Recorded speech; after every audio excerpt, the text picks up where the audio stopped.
네, 오늘도 여러분 말씀 같이 우리 읽읍시다. 일주일이 참 금방 가는 것 같아요. 벌써 금요일인데 오늘 말씀은 누가복음 3장 15절에서 38절까지의 말씀입니다.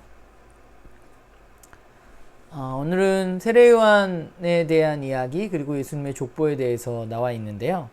오늘 첫 번째로 좀 우리가 살펴볼 것은 사람들이 요한을 바라보면서 어떤 생각을 품었었는지 우리가 먼저 좀 생각해 보면서, 그런데 요한은 그거에 대해서 자기의 정체성에 대해서 그는 어떻게 생각하고 있었는가, 그리고 또 그는 자기가 가지고 있는 자기 정체성을 가지고 어떤 삶을 살았는가에 대해서 우리가 함께 살펴보았으면 좋겠습니다.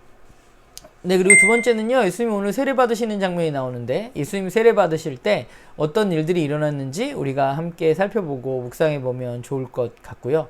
마지막으로 세 번째는 예수님의 족보에 대해서 오늘 나와 있는데, 사람들이 보기에 예수님은 어떠했는지, 그런데 그 족보를 보면 예수님은 어떤 분인지 우리가 좀 그렇게 살펴보았으면 좋겠고요. 그리고 또 한 가지는 그 족보를 보면서 여러분들은 어떤 생각을 하게 되는지 좀 함께 생각해보고 묵상해보면 좋을 것 같습니다.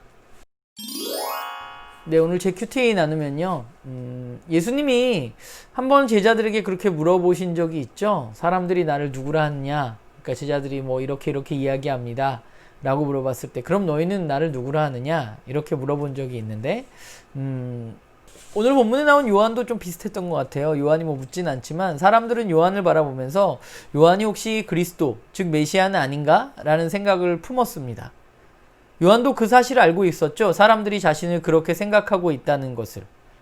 그런데 그런 사람들의 어떤 자기 자신을 바라보는 것에 대해서 그는 분명히 자기 정체성을 밝히고 있습니다. 그는 오늘 본문에서 분명히 얘기합니다. 자신은 메시아가 아니라는 사실, 그리고 자신은 그분, 즉 앞으로 오실 메시아의 신발끈조차 묶을 자격이 없는 그런 부족한 사람이라는 것.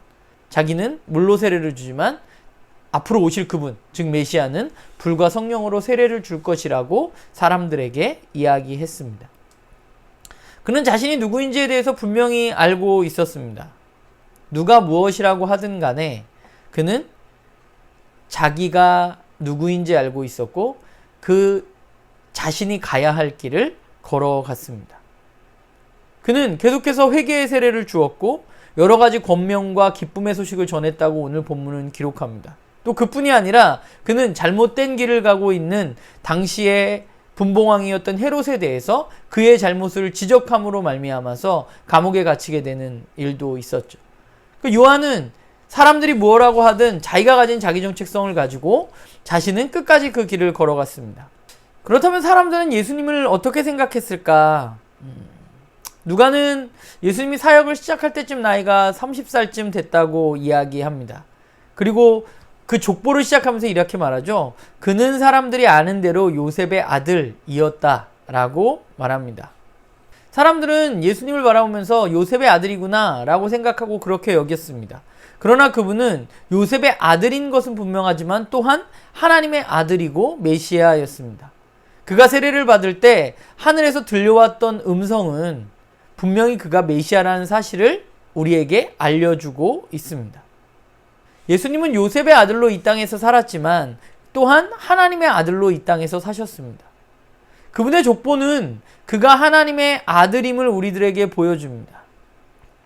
끝까지 거슬러 올라가 보니까 요셉의 아들인 그 예수는 바로 하나님의 아들이었죠. 오늘 본문을 보면서 그런 생각을 했어요. 나의 족보는 어떤가 라는 생각을 했습니다. 저는 박충근의 아들이잖아요. 나는 올라가고 올라가면 어디까지 갈까? 인류의 조성에까지 가겠죠? 그런데 잘 생각해보면 나는 하나님의 아들의 자리까지 가나? 네. 그렇지 않은 것 같아요. 하나님과의 관계가 깨어졌었기 때문에.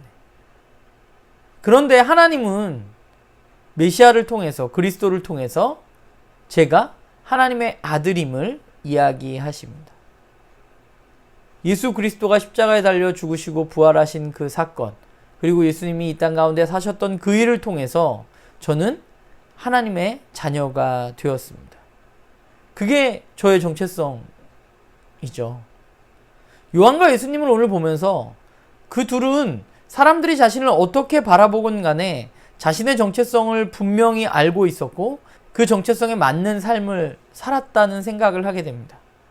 저를 좀 바라봐야 나는 어떤가? 내가 생각하는 나의 정체성은 어디에서 오고 또 나는 어떤 정체성을 가지고 살아가고 있는가? 좀 전에 얘기했듯이 저의 족보가 아담에서 끝났을 수 있지만 그러나 예수 그리스도를 통해서 그분 안에서 저는 하나님의 자녀, 하나님의 아들인 것이죠. 그러면 나는 그 하나님의 아들, 하나님의 자녀라는 나의 정체성을 올바로 가지고 살아가고 있는가 하는 좀 생각을 오늘 했던 것 같아요.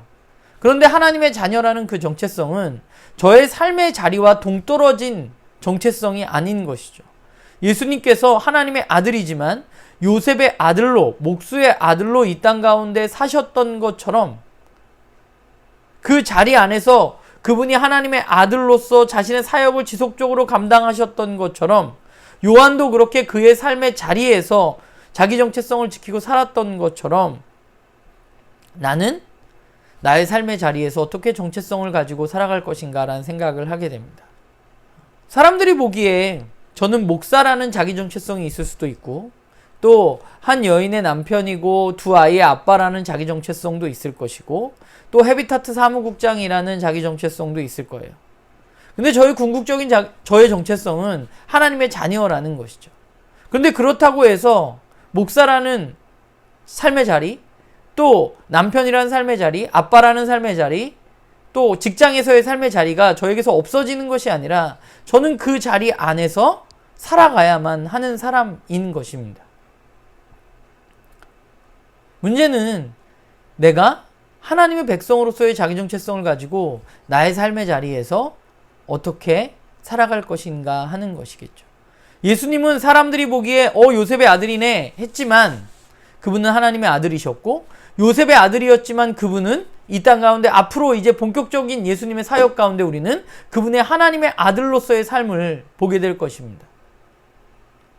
오늘 말씀을 보면서 나의 삶의 자리에서 하나님의 자녀로 살아가는 것은 무엇인지 좀 고민해 보게 되고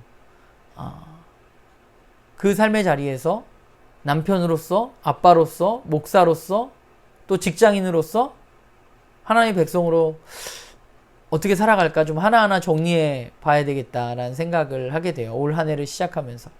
바라기는 나눔교회 식구들도 여러분들 각자의 삶의 자리가 있잖아요. 그런데 그 삶의 자리에 여러분들에게 주어진 정체성, 예수 그리스도를 통해서 여러분들에게 주어진 정체성을 올바로 인식하고 여러분 삶의 자리에서 하나님의 백성으로 살아가는 우리 모두가 되기를 바랍니다.